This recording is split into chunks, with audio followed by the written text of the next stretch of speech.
So I just wanted to talk about something that happened today, and I also want to talk a little bit about some weird interactions I had with some elders when I was still a Jehovah's Witness. Some stories I haven't told yet, I don't think. But I went to my doctor today just to uh, check up a few things that have been going on with me and stuff. Nothing major. I've had like this sinus thing going on for a long time, and a few other things.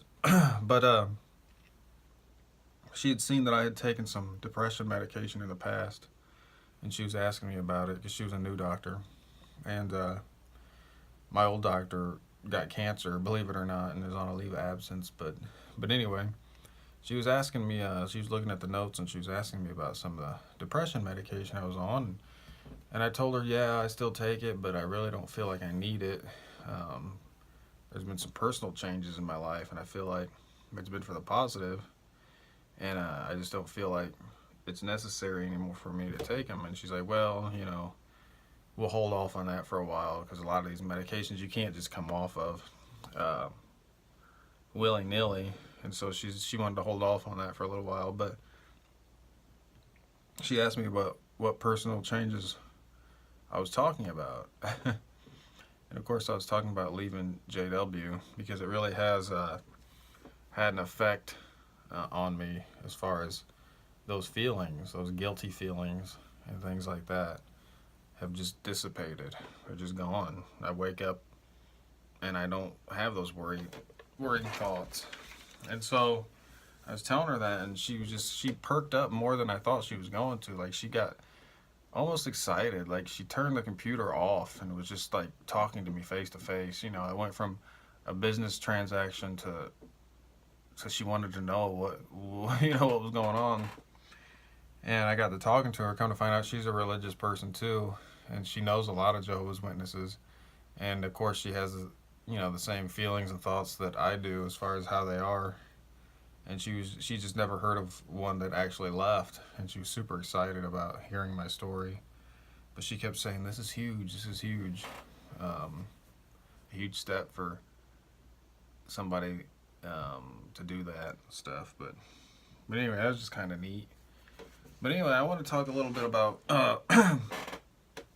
some of the weird things that happened with me over the years with elders, especially when I was a ministerial servant. They had more of a leeway with you when you're a ministerial servant to kind of treat you differently. They kind of treat you like a secretary or something, and you're supposed to be more spiritual when you're a ministerial servant. So they kind of can step on you a little bit. But I just remember back when we had book studies instead of a Bible study, I didn't particularly like the book study, that third meeting during the week, but we had one. We had the book study when I was appointed ministerial servant, and I was doing pretty good with it. I would conduct it a lot of times because my conductor was out of town a lot. He ended up getting disfellowshipped for cheating on his wife, but that's a whole other story. But anyway, I used to conduct that Bible study or book study a lot, and anyway, they changed it to the Bible study during the Thursday night meeting, and then the focus went to field service groups. Like, that was your new thing.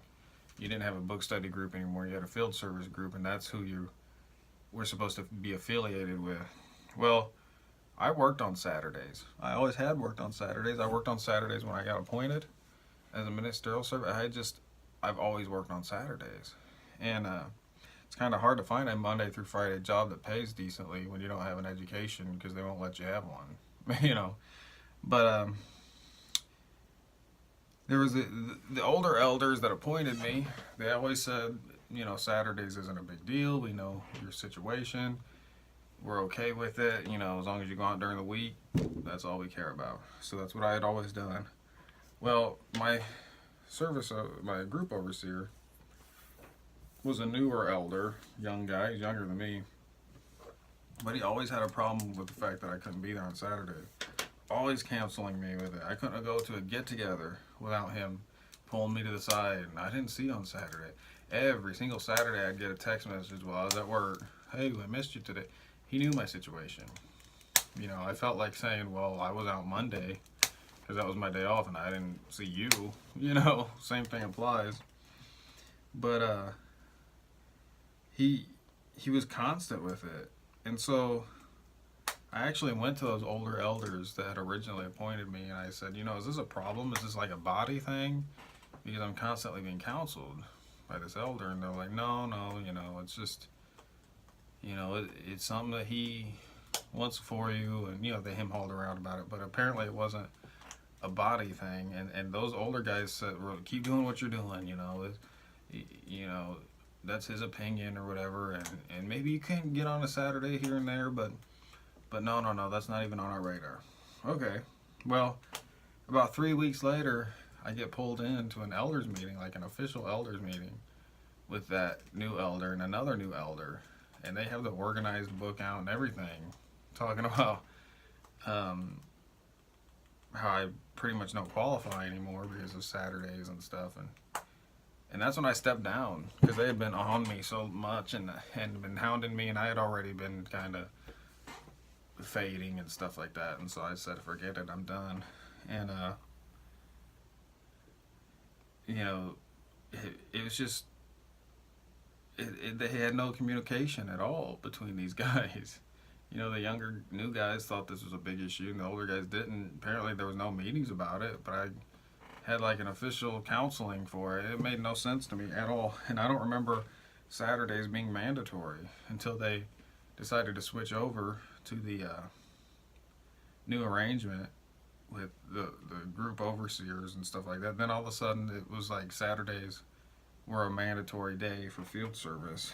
But it was just a really weird thing that he was obsessed with, because this brother basically didn't work. Like, that was funny. Like, that was an ongoing thing.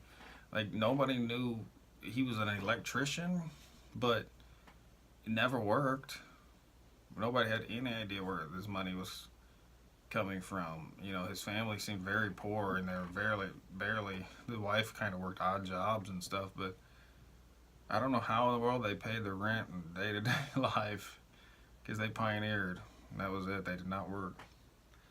But it's funny, the other elder that was involved in that, they were both new. This guy was super presumptuous. I mean, just ridiculously cocky. And I may have talked about him in an older video, but he did what he wanted when he wanted to. I remember this other elder that I was kind of friends with, he told me that when they went to vote whether he should be appointed or not, he said no. And the circuit overseer was like, what do I have to do to convince you that this brother should be appointed? And he's like, I really don't think he's ready. He's very presumptuous. He just makes his own rules. And anyway, the meeting went on and on and on until they just strong-armed this brother to say yes. You know, that's how Holy Spirit works, I guess, to appoint brothers. And so they appointed him just because the circuit overseer liked him. And this guy was horrible, awful from day one. I mean, his first meeting on Thursday night, his very first meeting Thursday night, he said, okay, there's going to be some changes. From now on, when you come onto the stage, you need to come up this way, and you need to sit up front before you your talk at this part of the meeting, and you got to come up the microphone needs to be facing this. And he's telling from the very beginning of the meeting, and then he introduces the song, and he says, now this song is male and female. There's male parts and female parts. So on these parts, the men are going to sing, the brothers. Now on these parts, the sisters. That's not how it works. If you've ever been to a meeting, people are looking at each other like, what in the world? And that was meeting number one. It was like he finally got his way. He's an elder now. He can do and say whatever he wants. And to this day, it's going on with this guy. They pretty much let him run the place, and it's just really crazy. And so I remember one time I was with him on a sharpening call. He called me up and said, hey, can we go see the sister? You know, you can be my backup. And I said, okay. Old black sister, had 2 sons in prison, one daughter that was a single mom, and one of the kids was sickly and out of state, and she would go and help them, and she'd go to the prison and visit her sons, and so I thought we were just going to encourage it. He told me we're just going to encourage her to keep doing what she's doing. I'm, okay. Well, we get there, and scripture number one he reads to her is about selfishness, and I'm thinking, what is he going to double back and turn this into a positive thing? What are we doing here? Didn't warn me at all. And so he tells her that he's like, do you know why we're reading the scripture? And she's like, no. And he's like, it's about commenting at the meeting. Did you know that if you don't comment at the meeting, you're actually being selfish because you're holding back some spiritual food from somebody else? Maybe you might have something in your mind that God is directing you to say, and if you don't comment, you're actually being selfish. And I was so mad. I didn't say anything that whole meeting, and on the way home, I didn't speak to his brother at all. And I know he knew I was mad because I had no idea we're going to go talk to this dear sister who's struggling to even make it to a meeting and tell her she's selfish. I had no idea that's what we were going to do. And I bet he went home that night and slept like a baby. It's just, these are these guys that everybody has to listen to. But anyway, there's just no love shown whatsoever. And now that I look back, I can't believe that I even fell for that manufactured love that they show. It's so fake. But anyway, that's some stories I had. I wanted to make a video tonight, and we'll do like we always do. Tell me what you think in the comments.